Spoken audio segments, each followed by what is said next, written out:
बहू, तुम्हारा पेट क्यों फूल रहा है? पेट कहाँ? नहीं तो। क्या भाभी, हमें साफ साफ दिखाई दे रहा है। ओ, शायद ज्यादा खाने की वजह से हुआ है, ठीक हो जाएगा, आप लोग चिंता मत कीजिए। लेकिन और 1 महीने बाद पेट थोड़ा और फूल गया। बिमला को शक हुआ, जिस औरत का पति सुहागरात से पहले ही मर गया हो, उसका पेट कैसे फूल सकता है? शादी के बाद से ही अनीता का बर्ताव कुछ ठीक नहीं है। शादी के 1 हफ्ते बाद एक दिन अनीता अपने कमरे में बैठकर एक पुतले को गोद में लेकर गाना गा रही थी। चंदा है तू, मेरा सूरज है तू, हाँ मेरी आंखों का तारा है तू, चंदा है तू, मेरा सूरज है तू।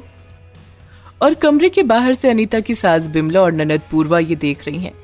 अरे, ये औरत पागल पागल हो गई है क्या? पता नहीं माँ, भैया को खोने के शौक में शायद दिमाग खराब हो गया है भाभी का। बिमला और पूर्वा अंदर चली गई और अनीता से कहा, बहू, ये क्या कर रही हो? एक पुतले को सुला रही हो?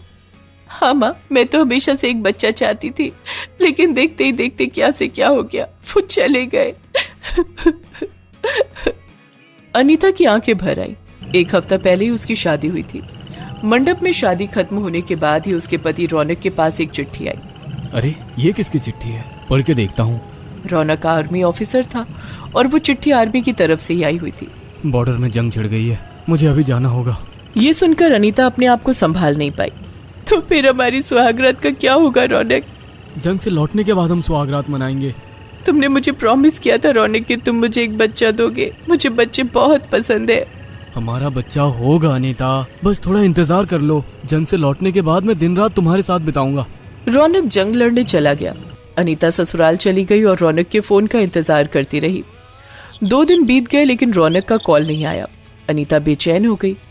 2 दिन हो गए, वो कहाँ होंगे, किस हालत में होंगे? बहू, ज्यादा चिंता मत करो, तबीयत बिगड़ जाएगी। हाँ भाभी, आर्मी ऑफिसर से शादी करोगी तो जिंदगी भर इंतजार ही करना पड़ेगा। भैया तो हमेशा ऐसे ही अचानक से चले जाते हैं, हमें इन सब चीजों की आदत है। लेकिन अनीता का मन नहीं मान रहा था। पता नहीं क्यों मुझे कुछ गड़बड़ लग रही है, नहीं तो वो एक कॉल तो जरूर करते। अगले दिन अनीता दरवाजे के बाहर बैठकर रौनक की राह देख रही थी। इतने में पियून चिट्ठी लेकर आया। ये आर्मी ऑफिसर रौनक का घर है ना? हाँ, उन्होंने चिट्ठी भेजी है क्या? उन्होंने नहीं भेजा है, आर्मी की तरफ से चिट्ठी है, उनके घर वालों के लिए। पियून चिट्ठी देकर चला गया। अनीता ने चिट्ठी खोलकर पढ़ी और उसके हाथ से चिट्ठी गिर गई। वो रोने लगी। अरे, ये क्या हुआ? मैं विधवा हो गई। हे भगवान, ये क्या किया आपने, क्या किया? रोने की आवाज सुनकर बिमला और पूर्वा वहां आई। अनीता ने दोनों को सब कुछ बताया और वो दोनों भी रोने लगे। चिट्ठी में लिखा था कि ऑफिसर रौनक अब इस दुनिया में नहीं है। जंग के मैदान में उनका देहांत हो गया, लेकिन उनकी बॉडी अभी तक नहीं मिली। अब क्या होगा माँ जी, अब क्या होगा? मेरा पति कभी मेरे पास नहीं लौटेगा।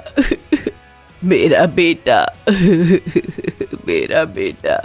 2 दिन तक रोना धोना चलने लगा और उसके बाद से अनीता अजीब हरकत करने लगी। बच्चा, मुझे बच्चा चाहिए। रौनक ने मुझे बच्चा देने का वादा किया था, मुझे बच्चा चाहिए। अभी बच्चा कहाँ से आएगा भाभी, अब तो भैया ही नहीं रहे। वो सब मुझे नहीं पता, मुझे बच्चा चाहिए किसी भी हालत में। अनीता बाजार से एक छोटा सा पुतला खरीद कर लाई और उसे खिलाने और सुलाने लगी। उसे गोद में लेकर इधर उधर घूमने लगी। सभी ने सोचा कि अनीता पागल हो गई है। आसपास के लोग भी बातें करने लगे और ऐसे ही 2 महीने बीत गए और अचानक से एक दिन अनीता बीमार पड़ गई। उसे तेज बुखार आया और उसका सर चकराने लगा। उसे डॉक्टर के पास ले जाया गया। डॉक्टर ने अनीता से कुछ कहा। बिमला और पूर्वा को कुछ समझ नहीं आया, लेकिन अनीता बहुत खुश लग रही थी। इसीलिए बिमला ने पूछा, क्या बात है बहू, इतनी खुश क्यों हो, क्या हुआ? कुछ नहीं माँ जी, बस ऐसे ही, आप नहीं समझेंगी। उसके बाद से अनीता के हाव भाव बदले बदले से लगने लगे। वो बहुत ज्यादा खाना खाने लगी और उसे हमेशा खट्टा खाने का मन करने लगा। माँ, ये भाभी को हुआ क्या है? कुछ दिनों से कुछ अजीब सा लग रहा है। पता नहीं बेटी, शायद रौनक की मौत के शोक को अब तक भुला नहीं पाई है। बिमला ने यह कहकर उसे इग्नोर कर दिया, लेकिन 3 महीने बाद अनीता का पेट फूलने लगा। बहू, तुम्हारा पेट क्यों फूल रहा है? पेट कहाँ? नहीं तो। क्या भाभी, हमें साफ साफ दिखाई दे रहा है। अब शायद ज्यादा खाने की वजह से हुआ है, ठीक हो जाएगा, आप लोग चिंता मत कीजिए। लेकिन और 1 महीने बाद पेट थोड़ा और फूल गया। बिमला को शक हुआ। हाँ, तू सच कह रही थी, कुछ तो गड़बड़ लग रहा है। माँ, इसका उत्तर उसी डॉक्टर के पास है जिसके पास भाभी गई थी। वो दोनों डॉक्टर के पास चले गए। डॉक्टर साहब, हमारी बहू को क्या हुआ है? क्यों, आपकी बहू ने आपको नहीं बताया क्या? वो प्रेग्नेंट है। ये सुनकर बिमला और पूर्वा के सर पर जैसे आसमान गिर पड़ा। क्या प्रेग्नेंट? लेकिन ये कैसे हो सकता है? वही तो, भाभी तो कुंवारी है। दोनों घर लौटे और अनीता को उल्टा सीधा सुनाने लगे। बच्चा पाने के लिए तू मुंह काला करके आई कल मुही। हाँ भाभी, ये आपने गलत किया, भैया आपसे प्यार करते थे। बता कल मुही, इस बच्चे का बाप कौन है? मैं नहीं बता सकती। हाँ, कैसे बताएगी वो? पता नहीं कौन सी पापी औरत को घर की बहू बना कर लाई हूं। खबरदार मां, मेरे चरित्र पर उंगली मत उठाइए। तो क्या करूं, तेरी पूजा करूं? बिमला बहुत गुस्सा हो गई और उसने अनीता को घर से निकाल दिया। अनीता समझ गई कि इस घर में उसे जगह नहीं मिलने वाली है। सिर्फ उसे पता था कि उसके बच्चे का पिता कौन है, लेकिन वो किसी को बता नहीं सकती थी। अनीता मायके लौट गई, लेकिन सब कुछ सुनने के बाद वहां से भी उसे निकाल दिया गया। बेचारी अनीता फुटपाथ पर रहने लगी और कुछ महीने बाद फुटपाथ पर ही उसे एक बेटा हुआ। लेकिन अनीता के पास अपने बेटे को परवरिश करने के लिए पैसे नहीं थे, इसलिए वो अपने ससुराल के दरवाजे पर उसे रख कर आई। बिमला ने दरवाजा खोला और उस बच्चे को देखा। अरे ये क्या, यहाँ बच्चा कौन रख कर गया है? जरूर उस कलमुही अनीता ने किया है ये।